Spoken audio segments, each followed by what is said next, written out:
Assalamualaikum warahmatullahi wabarakatuh. Selamat pagi teman-teman semua ya.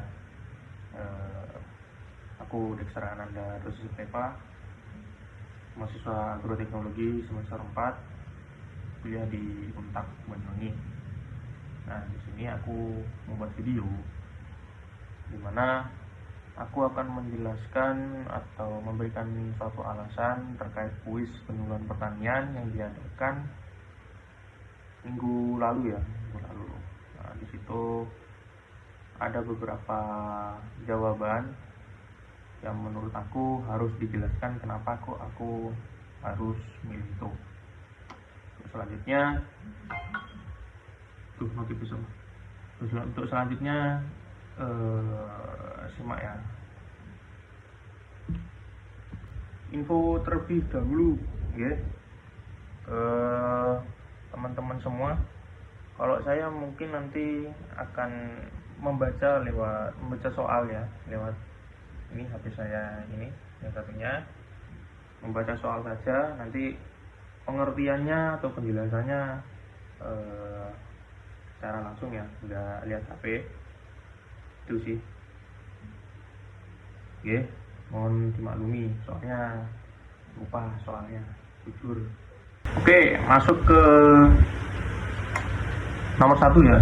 Soal nomor 1 itu di sini terdapat 3 komponen sasaran utama yang perlu dicapai untuk pembangunan nasional, untuk mensukseskan pembangunan nasional di dalam sektor pertanian. Aku menjawab meningkatnya nilai tambah dan daya saing komoditas pertanian yang ditunjukkan melalui peningkatan jumlah tenaga kerja di sektor pertanian tanpa diikuti perbaikan kualitas produk dan diversifikasi olahan. Nah, ini tak jelas ya.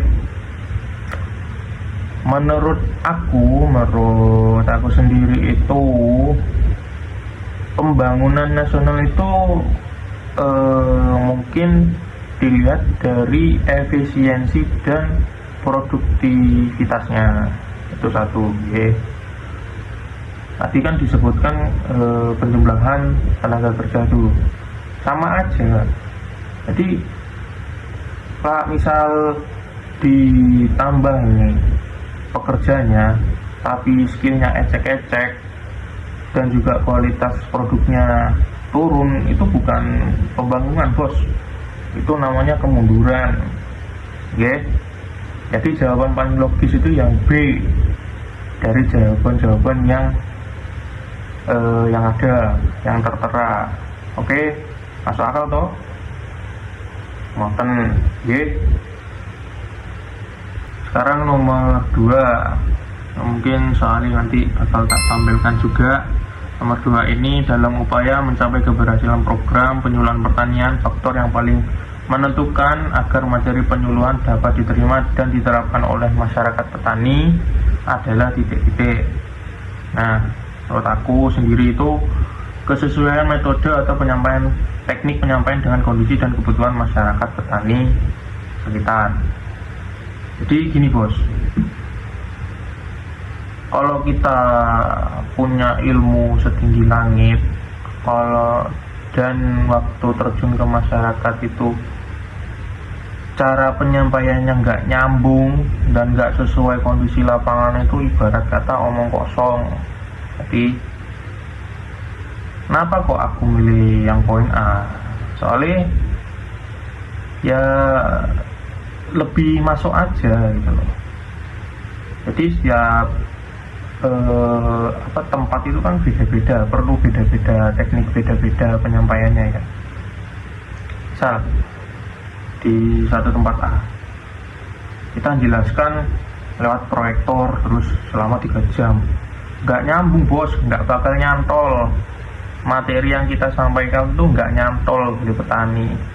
Ya mungkin ada beberapa yang nyantol, tapi kalau misal dihitung dari keseluruhan rugi. Kalau misalnya yang nyantolnya itu atau yang paham materi yang kita sampaikan itu sedikit, ya sama aja. Jadi harus menyesuaikan teknik penyampaiannya. Kayak misal contohnya itu kayak ngobrol di gubuknya langsung, atau enggak ya ngobrol bareng-bareng guyon-guyon sambil mempraktekkan materi kita, dan juga atau enggak ya kasih tips and trick secara langsung ke lahannya, gimana cara ngatasi wareng dan lain sebagainya. Kayak gitu lebih efektif cuy, daripada ngomong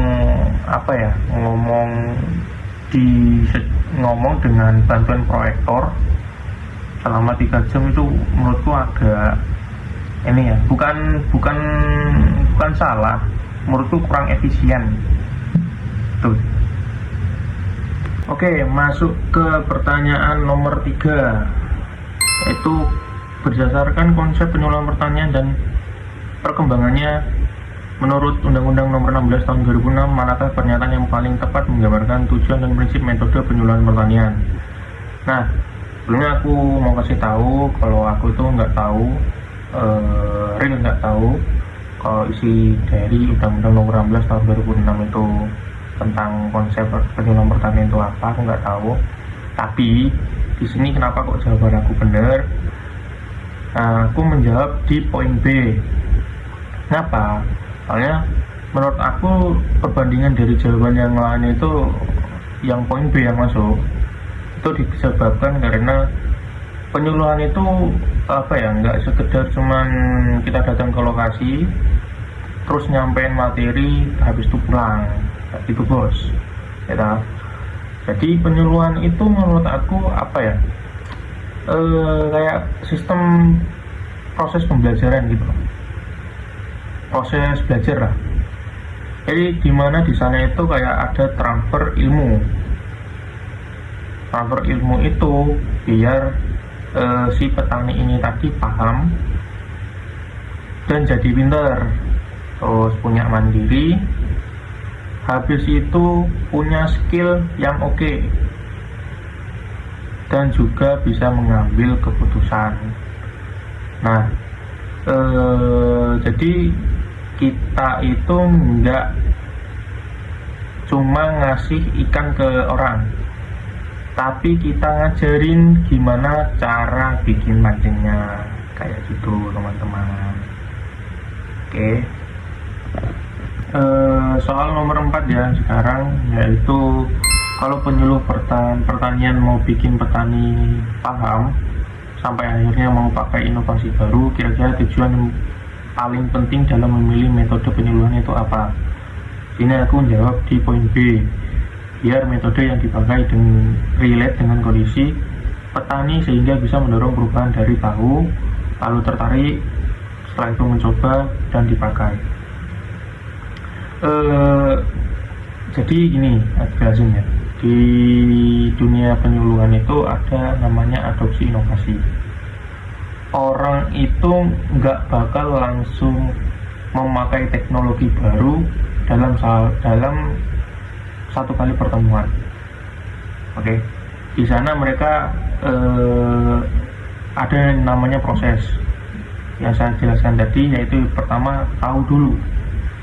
Kayak contohnya, oh ada pupuk baru nih. Setelah itu mereka tertarik, kayaknya pupuk si ini cocok deh sama tanaman aku. Lalu setelah tertarik mereka mencoba,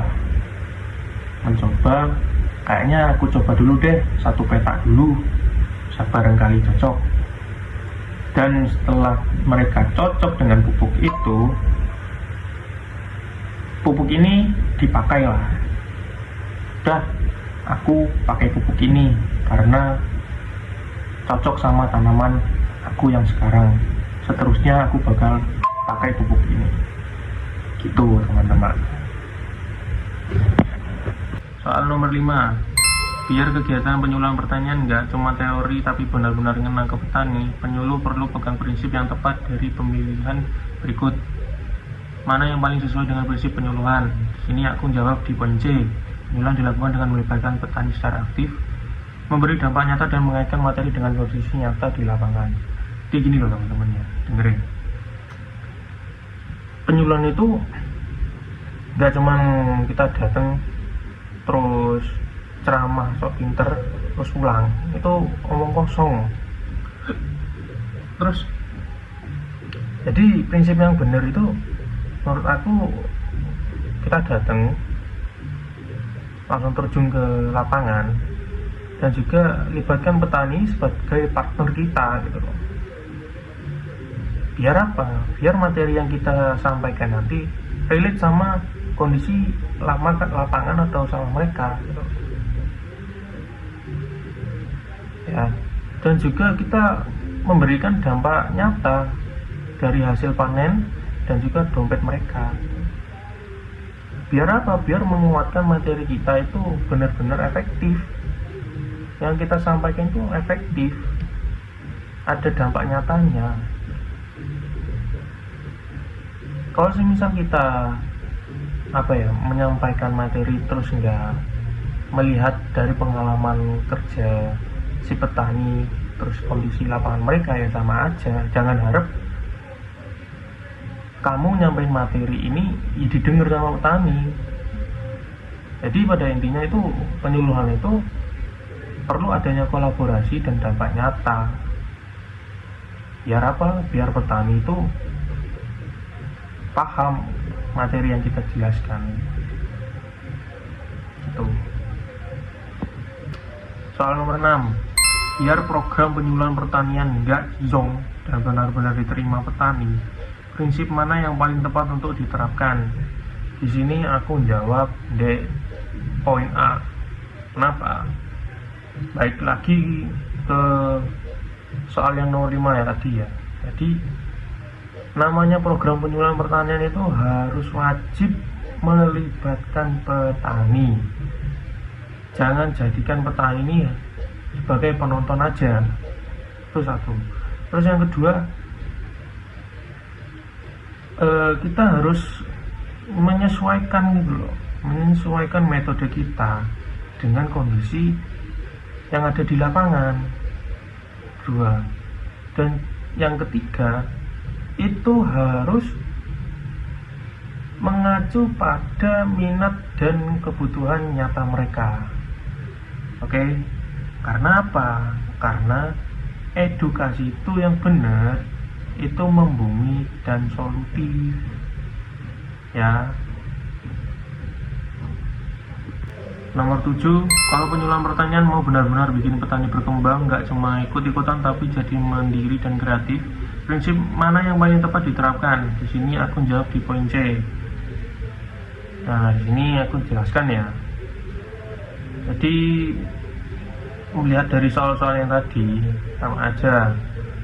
Yang pertama, kita harus terjun ke lapangan, praktek langsung. Terus jalin hubungan yang akrab sama petani. Itu wajib. Ya. Jadi jangan nganggap petani ini sebagai bawahan kita, salah. Ajak petani tadi itu sebagai partner kita di lapangan atau di sawah. Terus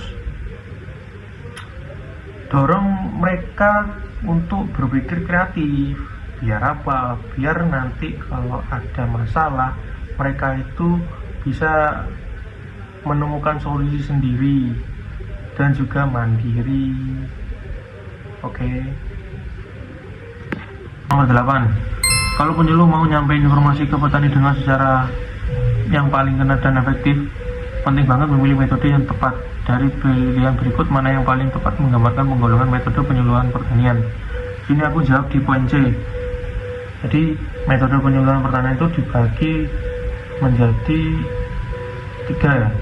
Ada teknik komunikasi, terus jumlah sasaran, dan indera penerima pesan.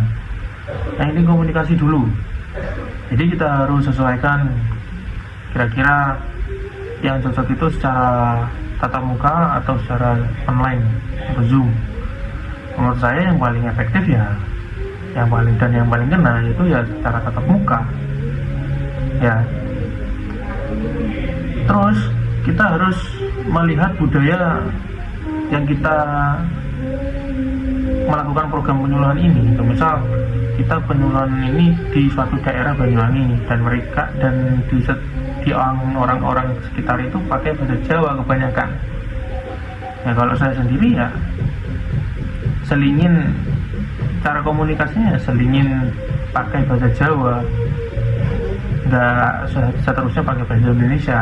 Biar apa? Biar si petani yang kita undang untuk program penyuluhan kita itu biar paham gitu loh, biar ngeh gitu loh apa yang kita jelasin. Terus ke jumlah sasaran, dan kita harus lihat juga ya sasaran kita itu perorangan atau kelompok, itu kita harus sesuaikan juga. Dan juga ada indera penerima pesan, di setiap orang itu kan berbeda-beda cara menangkap pesan. Ada yang sekali jelas kan itu langsung ngeh, langsung paham. Ada juga yang butuh praktek secara langsung di lapangan. Tuh teman-teman.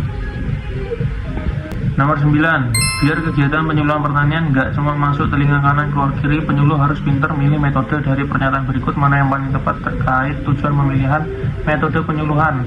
Aku jawab di poin A, karena poin A itu udah cocok, udah bagus jawabannya dan sesuai. Jadi kalau misal pengen ngubah nasib orang, jangan kasih informasi yang receh dan numpang lewat saja. Jadi harus sadar gitu loh, tujuan penyuluhan itu apa, yaitu merubah perilaku petani secara efektif dan juga mengkombinasikan berbagai metode, entah dari kita diskusi sama petani, langsung praktek di lahan, teknik komunikasinya juga diolah, nggak cuma pakai bahasa Indo tapi bisa pakai bahasa Jawa kalau semisal tempat itu kebanyakan orang Jawa. Jadi ilmu itu nggak cuman masuk kanan terus keluar kiri gitu. Jadi benar-benar masuk ke otak petani gitu. Itu ya. Nomor 10, dalam proses adopsi inovasi di penyuluhan pertanian, petani biasanya nggak langsung gas pakai, tapi lewat beberapa tahap dulu. Dari pilihan berikut, urutan tahapan yang paling tepat adalah, aku jawab di poin C. Yang pertama itu sadar. Yo. Jadi petani itu harus sadar, oh iya ada teknologi baru toh. Setelah itu mereka itu masuk ke minat, mereka searching lah teknologinya kayak apa ya, kira-kira bagus nggak ya sawahku pakai teknologi ini. Itu setelah mereka minat, baru mereka menilai kira-kira harganya berapa ya, mahal nggak ya, ribet nggak ya cara pakainya. Setelah mereka menilai dan mereka sudah oke dengan pilihannya, barulah dicoba. Aku coba dulu deh satu petak dulu pakai teknologi ini. Cobalah mereka deg-deg dan hasilnya oke, sesuai yang mereka harapkan. Kalau sudah sesuai dengan mereka harapkan, barulah mereka menerapkan ke seluruh sawahnya. Gitu tahapannya teman-teman. Jadi petani itu ya harus mikirnya ya kayak gitu dulu. Nomor 11 sekarang itu, seorang penyuluh menemukan bahwa petani padi di suatu desa sudah mengetahui teknologi jajar legowo, namun masih ragu untuk menerapkannya karena takut gagal. Metode penyuluhan yang paling tepat adalah, sini aku jawab di poin D, demonstrasi cara di lahan petani. Kenapa? Jadi pada soal ini petani itu sudah di tahap sadar dan minat. Jadi mereka itu masih nge-stuck di tahap menilai. Karena apa? Karena mereka itu masih takut gagal dan nggak ada jaminan gitu loh. Jadi kalau semisal kita menunjukkan keberhasilan teknologi Jajar Lego lewat medsos atau lewat video itu nggak bakal mempan merubah mentalitas mereka yang takut rugi gitu. Jadi yang cara yang paling tepat menurut aku sendiri ya demonstrasi di lahan petani. Jadi kita itu ya unjuk skill lah. Kalau teknologi Jajar Lego ini ya bukan hanya sekedar teori di buku. Jadi kita ya praktek langsung bareng petani. Biar apa? Biar mereka tahu langsung, tahu prosesnya secara langsung, pakai mata kepala mereka sendiri. Dan juga mereka juga ikut ngerasain langsung gimana sih caranya. Jadi itu cara yang menurut aku lebih masuk ke petani gitu loh. Nomor 12 di suatu wilayah sebagian besar petani berusia lanjut dan memiliki tingkat pendidikan rendah, banyak yang buta huruf. Metode penyuluhan yang paling efektif adalah di sini aku jawab di poin C, demonstrasi lapangan dan komunikasi langsung. Kenapa kok aku milih itu? Menurutku nggak semua petani itu bisa membaca, bro. Ada yang petani yang usianya sudah tua itu masih buta huruf atau nggak bisa membaca ya.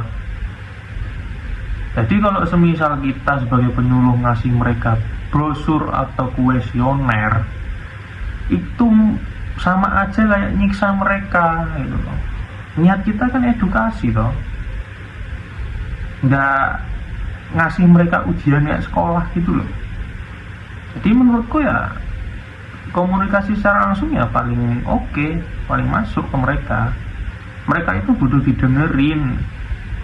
Namanya orang tua itu butuh didengerin dan diajak ngobrol pakai bahasa yang mereka pahami. Jadi lewat komunikasi secara langsung, secara nggak langsung kita mendapatkan kepercayaan mereka. Terus kalau semisal mereka nggak bisa membaca teknis, ya Anda sebagai penyuluh ya harus terjun ke lapangan, langsung praktekin di depan mereka. Kadang itu lebih masuk, lebih dipahami mereka. Itu. Selanjutnya nomor 13, soalnya yaitu pada musim kemarau panjang, lahan pertanian kering dan tidak ada aktivitas tanam. Strategi metode penyuluhan yang paling tepat adalah di sini aku jawab yang poin C, pertemuan di rumah atau kelompok dengan diskusi dan simulasi. Kenapa kok aku jawab itu? Di soal itu udah tertera ya, tidak ada aktivitas tanam. Jadi sama aja kalau kita langsung terjun ke lapangan atau ke sawah mereka buat penyuluhan, itu cuman ngeliat tanah kering, bos. Sia-sia gitu loh. Mending kesempatan ini dimanfaatkan dengan pertemuan. Jadi kita sebagai penyuluh itu ngajak petani-petani ini buat kumpul, lalu diskusi dan simulasi. Kesempatan ini tuh ya kita manfaatin untuk upgrade otak mereka gitu. Mikir kira-kira kedepannya gimana, mau tanam apa, atau enggak ya simulasi teknologi baru dengan alat peraga gitu loh. Nomor 14 sekarang ya, seorang penyuluh memiliki keterbatasan dana tapi harus menjaga petani dalam jumlah besar. Metode yang paling efisien adalah, menurutku metode yang paling efisien yaitu pameran atau pertemuan massal. Kenapa kok aku jawab itu? Kita itu sebagai penyuluh itu harus mikir juga, bro. Kalau semisal dana kita dirasa nggak cukup atau dana kita terbatas, ya nggak usah maksain kunjungan rumah satu persatu, ya toh. Mending kita kumpulin petani buat pameran kecil-kecilan atau pertemuan massal, itu lebih efisien. Oke. Selanjutnya nomor 15. Dalam program sekolah lapang, petani diminta mengamati pertumbuhan tanaman dan mengambil keputusan sendiri. Prinsip utama yang diterapkan adalah akun jawab di poin B, belajar berbasis pengalaman langsung. Tak jelasin ya. Kadang kita sebagai penyuluh itu jangan cuma ngasih ilmu lewat modul teori saja. Biasanya petani itu belajarnya itu lewat pengalaman langsung. Jadi biarkan dulu petani itu terjun ke sawah dulu, biar mengamati dulu, terus berani ngambil keputusan sendiri. Lewat itu biasanya ilmu itu nempel ke mereka itu. Oke. Jadi tujuan kita itu bukan nyuruh petani itu harus ngikutin instruksi kita, tapi tujuan kita itu agar petani ini ahli di lahan mereka sendiri. Oke.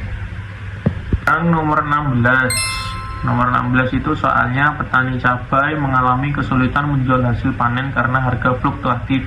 Metode penyuluhan yang paling tepat adalah yaitu aku jawab di poin B, temu usaha dengan pelaku pasar.